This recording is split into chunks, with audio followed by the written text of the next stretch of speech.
Okay, what's up, guys? So, this Shannon Sharpe legal issue has been trending non-stop for the past couple days. Now it's been revealed who the alleged victim is, and her Instagram profile has been found. The internet remains undefeated as people begin picking up the crumbs Shannon left on his response video and found out that Gabrielle Zuniga, aka Carly, is this OnlyFans model right here. Honestly, there's a lot of stuff going on with regards to this case, and one thing that nobody has been talking about is Shannon Sharpe's future in the sports media game. I'm not talking about his independent program like Club Shay Shay or Nightcap, but mainstream networks like ESPN and FS1, which Unc was somewhat pushed out of, according to reports. Hence, you just have to look at the long history of Shannon Sharpe and the alleged incidents surrounding his name to understand what I'm talking about. When he was with CBS, he had that essay allegation that first questioned his public persona. A female girlfriend claimed that Shannon had essayed, stalked, and issued threats to her. Although no criminal charges were filed and charges were later dropped, it still left a stain on Shannon's name. Then you had that courtside incident with the Memphis Grizzlies where Shannon lost his cool out in public and had to issue an apology the very next day on Undisputed.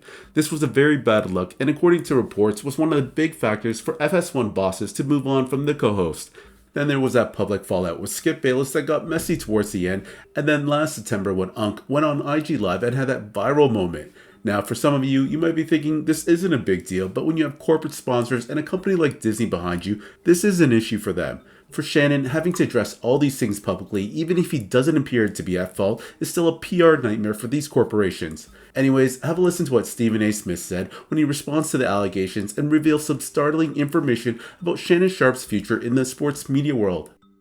To be clear, even though this podcast, this YouTube show is owned and operated by me solely, it doesn't mean that I'm going to be dismissive of ESPN, who employs me in my daytime job on First Take.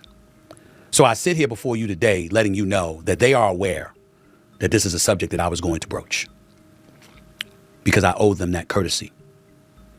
With that being said, it's important to point out a couple of things. Number one, I was not there. I can provide no eyewitness account.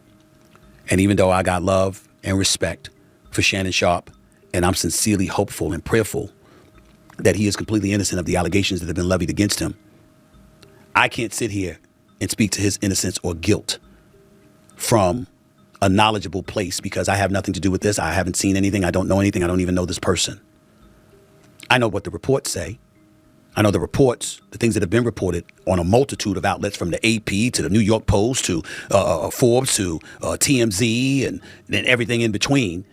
I mean, I can't even count the number of publications that have talked about it or written about it, networks, etc. It's all over the internet. It's everywhere. And I know that. I'm fully aware of that.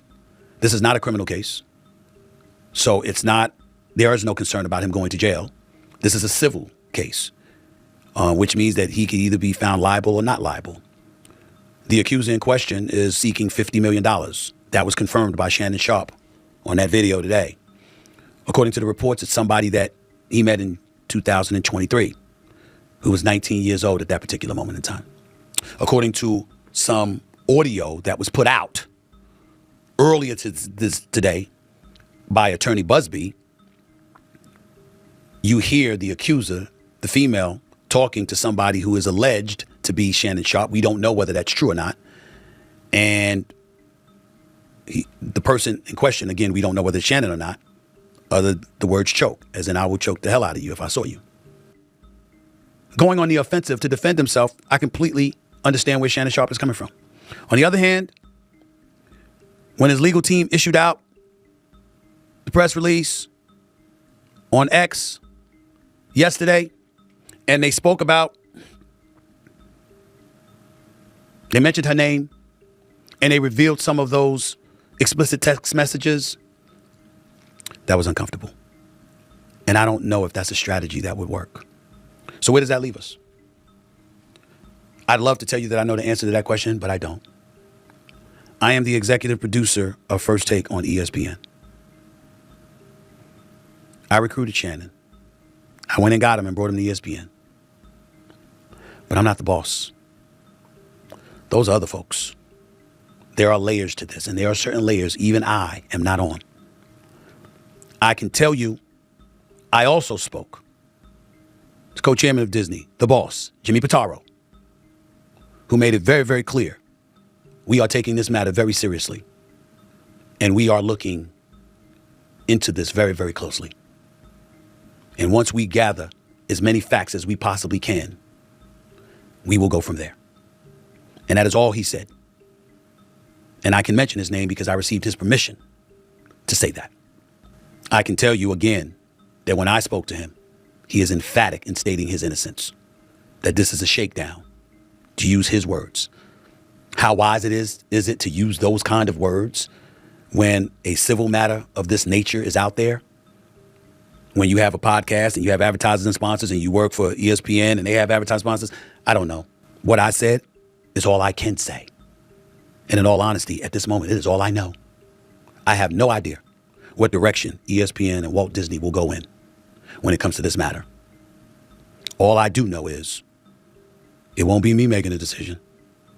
It'll be others upstairs. In the end, all of us have someone to answer to.